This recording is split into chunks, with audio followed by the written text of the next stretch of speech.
Hey guys, in this video, we're going to be talking about how to use Zara size guide and find your perfect fit. So let's just get straight into the video, shall we? So in order to go ahead and find the perfect fit at Zara, you need to use the find your size or measurements tool on each product page, which recommends size or based on your measurements, so your bust, your waist, your hips.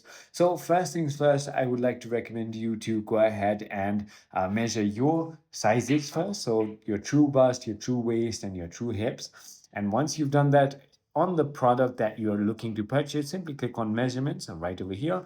And as you can see, it will show you everything right over here. So your back width, your arm width, your sleeve length, your front and the chest. If you go ahead into pants, you can see the same thing. So for example, if I go to measurements,